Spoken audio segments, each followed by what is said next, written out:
जय श्री कृष्णा दोस्तों, मेरे YouTube चैनल पर आपका बहुत स्वागत है। दोस्तों, आज मैं आपको माता पार्वती के तप की एक कथा सुनाती हूँ।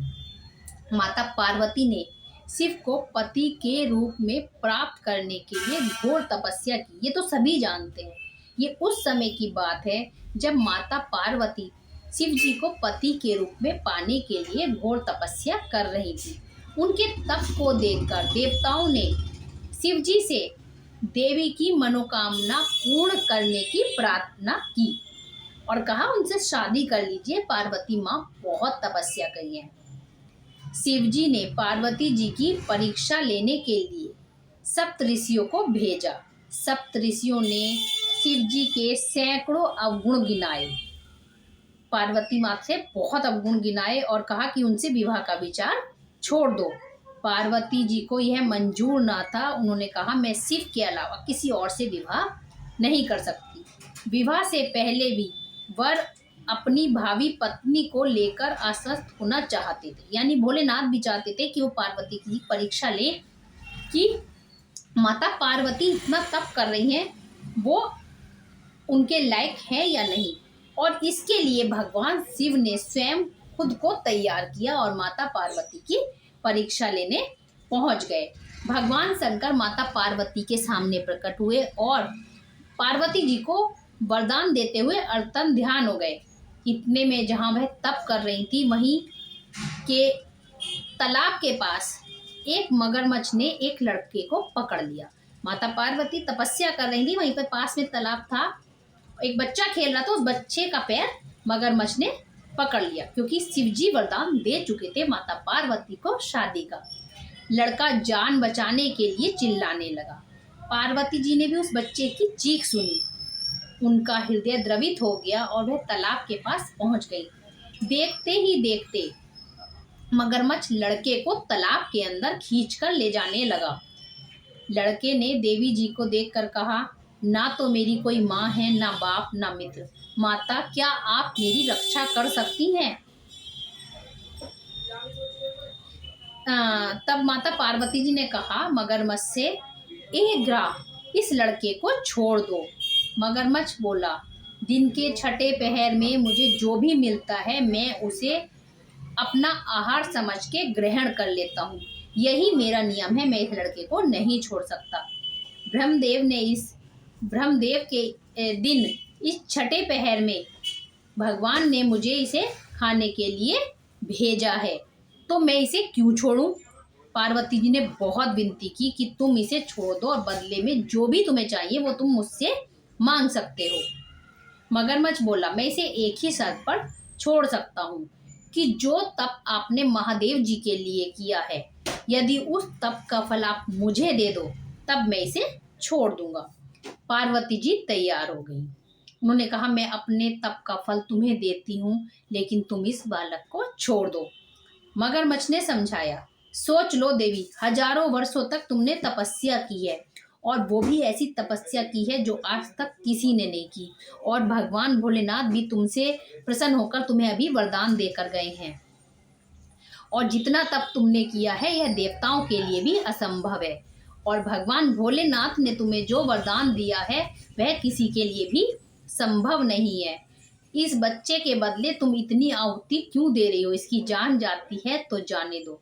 तब माता पार्वती बोली, नहीं, मैं अपने तप का सारा फल इस बच्चे की जान बचाने के लिए लगा दूंगी और मैं दोबारा से तप कर लूंगी। मेरा निश्चय पक्का है। मैं अपने तप का फल तुम्हें देती हूँ, तुम इस बालक को जीवन दान दो।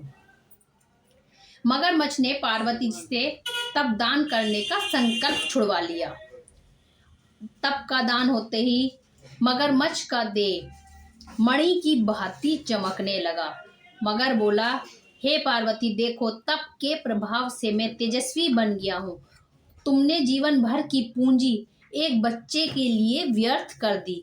चाहो तो अपनी भूल सुधारने का मैं तुम्हें एक मौका देता हूँ। पार्वती जी ने कहा, एक घाय तब तो मैं पुनः कर लूंगी। अगर तुम इस बच्चे को निगल जाते तो क्या इसको अपना जीवन वापस मिलता? देखते ही देखते वह लड़का अदृश्य हो गया और मगरमच्छ भी लुप्त हो गया। पार्वती जी ने विचार किया, तप का दान तो मैंने कर दिया है, अब मैं पुनः तप आरंभ करती हूँ। और पार्वती जी ने जल लेकर पुनः तप का संकल्प लिया। तभी सदाशिव भगवान भोलेनाथ प्रकट हो गए। बोले, पार्वती अब क्यों तप कर रही हो? पार्वती जी ने कहा, प्रभु मैंने आपको जो तप से प्राप्त किया था वो तो मैंने दान में दे दिया। अब पति के रूप में आपको पाने के लिए मैं फिर से संकल्प लिया है मैंने कि जैसा घोर तप मैंने पहले किया था वैसा ही मैं अब तप करूंगी और आपको फिर से प्रसन्न करूंगी। तब महादेव हंसकर बोले, मगरमच्छ और लड़का दोनों रूप में मैं ही था और मैं ही तुम्हारे चित्त का प्रमाण ले रहा था। मैंने तुम्हें अपने सुख और दुख का अनुभव करवाया। मैं तुम्हारी परीक्षा लेना चाहता था, इसके लिए ही मैंने ये लीला रची।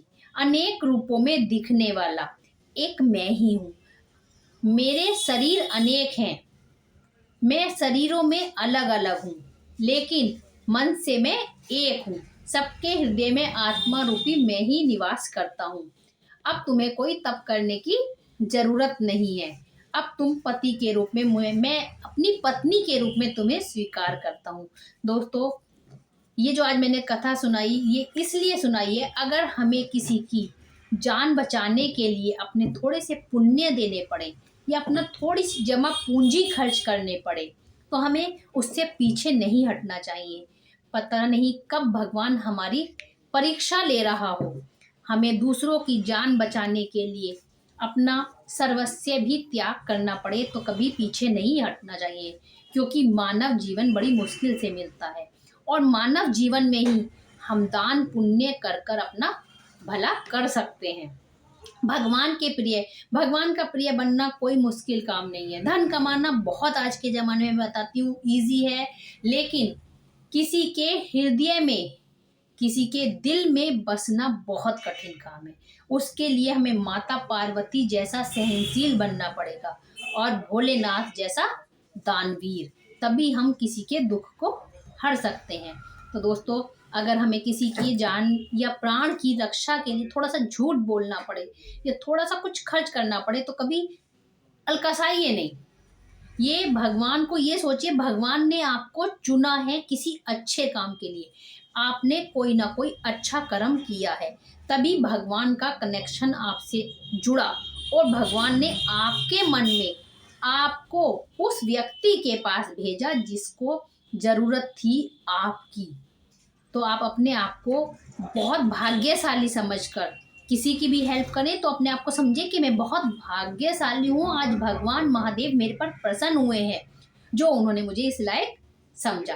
दोस्तों, फिर मिलते हैं नई वीडियो में कुछ नई कहानी लेकर, कुछ नए उपाय लेकर। तब तक के लिए राधे राधे।